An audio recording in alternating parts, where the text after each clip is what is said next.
Hi guys, welcome back to my channel. It's officially autumn, which is my favorite season of the year. I just love being cozy, being inside with a cup of tea and a nice book. Some books I'm reading right now are The Year of Magical Thinking by Joan Didion. I've never read Joan Didion before, and I'm trying to be better about expanding my internal library and just reading more famous authors, famous work. And I love my fantasy, I love my ACOTAR series, but I sometimes want something a little bit deeper than that.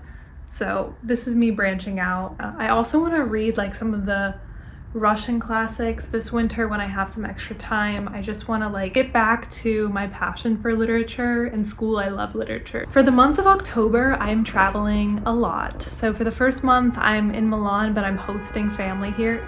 Okay. Welcome to Milan. And then for 2 weeks, I'm traveling in Venice and Parma. And then the last week of October, I'm going home to the US to visit some family. So I wanted to share some tips that I've adopted and have utilized much over the last couple of years to make traveling as easy as possible when you have gastritis, because gastritis is already difficult if you're just staying at home, but then when you add in all the uncertainties of restaurants you're going to eat out at and events you might have, alcohol, being on planes for a long amount of time, the food available on planes, at airports, it just gets really complicated, and it is super overwhelming to try to stay on track with your gastritis healing while you're traveling.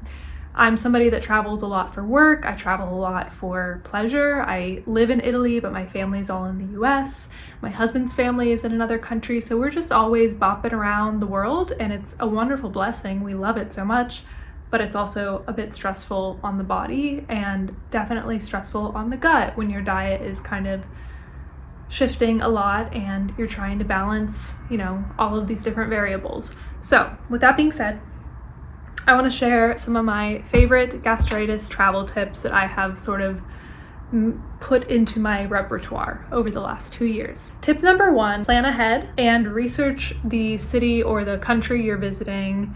Find restaurants that have menus available online and kind of pick and see and choose where you're going to eat ahead of time. This might be a little type A crazy, but I feel like when you're trying to heal the gastritis, you just really need to be committed to this type of insanity. So definitely look ahead. A lot of menus are online nowadays, even in other languages. You can easily translate them online and see what is available. If you're going to a more modern city, there are typically going to be a lot more gastritis-friendly options. If you're traveling around the US, I know of many places in the US where you can customize, different bowls, like kind of Chipotle style restaurants where you can pick and choose every ingredient that goes into the food. And also at sit-down restaurants where you can really customize, you can build your own salad, for instance. And typically in the US, it's very acceptable to modify things on the menu.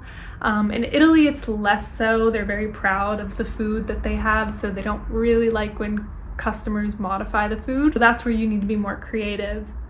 If you are traveling to Italy, let me know, and I can provide maybe like a gastritis guide to Italy, because I've been here for almost 3 years now, and I've had gastritis for 2 years, and I've figured it out. I think I figured out a good way to be on a really restrictive diet while living in Italy. So if you're interested in that, let me know. I wanna create something. For people that are coming to Milan, it's going to be a very different experience for those that are going to, a small town in the middle of the countryside in Italy. When I go out to a new city, I always like to look up some Southeast Asian foods in the area, because Southeast Asian food, like Vietnamese food, tend to be very gastritis friendly. So that is one hack that I've really benefited from, is just looking for a place with a good bowl of pho or some summer rolls or some rice vermicelli noodles with some vegetables and chicken.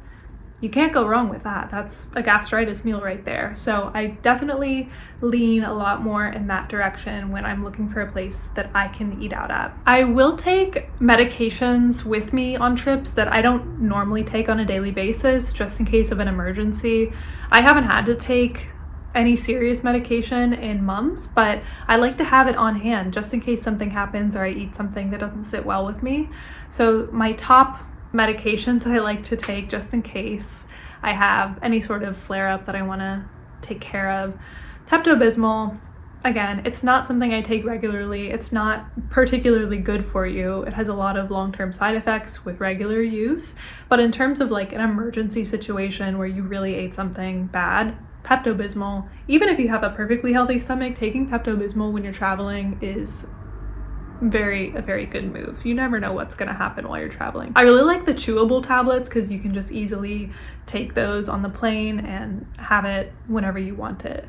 And they're very compact too, so you don't need this huge pink bottle with you wherever you go. I also like taking Gaviscon. Again, I use the European Gaviscon brand. I think it's a different formula than what they have in the US, and I like this one. It works for me. I've never tried the one in the US, so I can't really compare, but Gaviscon is a go-to for me.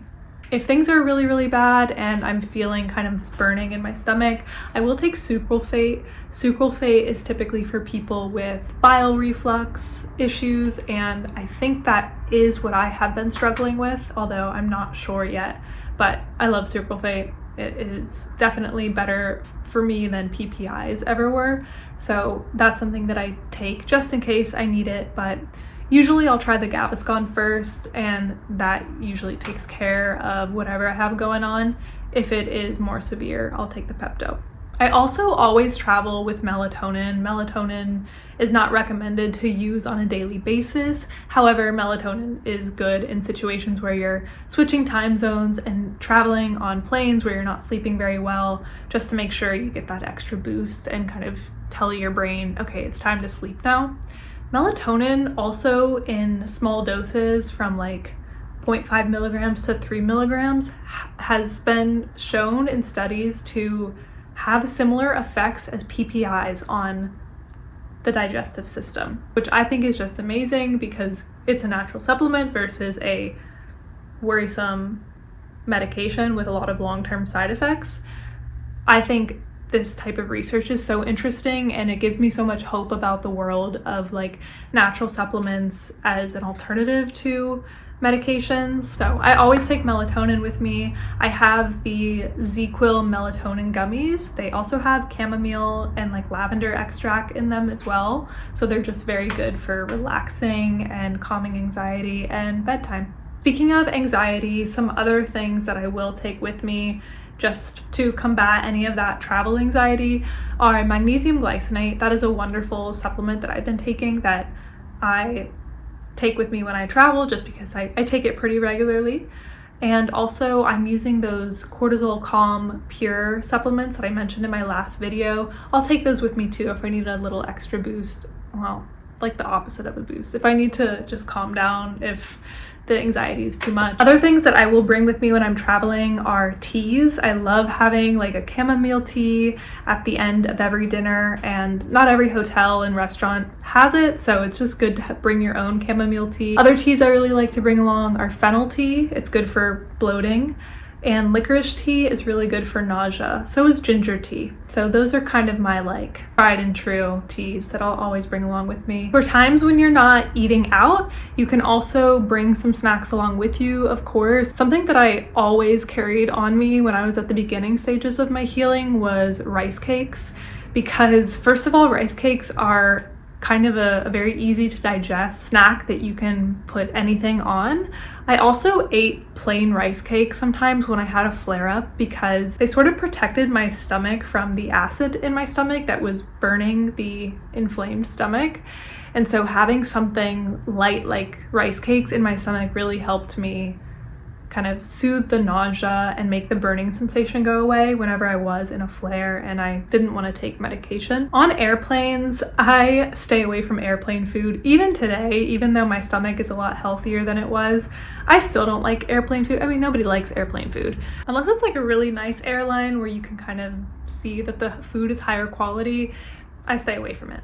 That's because there's just a lot of processed ingredients in airplane food to preserve them for a long amount of time, and there's almost always some sort of spice that can be triggering for gastritis. So even if it looks like it might be a safe meal, it's probably not. So I bring a lot of my foods on long haul flights. I will pack sandwiches, I will pack some fruits and nuts, just easy things that I can just snack on throughout the flight so that I don't have to rely on the airline food or the airport food if I have a long layover. If you have gastritis and you're traveling in the near future, let me know in the comments below and I would love to offer some advice depending on where you're going. Maybe I've been there before and I can share some tips and tricks for how to navigate that while you're traveling. I was super nervous to start traveling when I first got diagnosed with gastritis, but after a couple of times I really got in the swing of things and it's not so bad after you know what to do. You just need to kind of know that, you know, it's okay and things aren't gonna be perfect. You obviously can't control everything while you're eating out,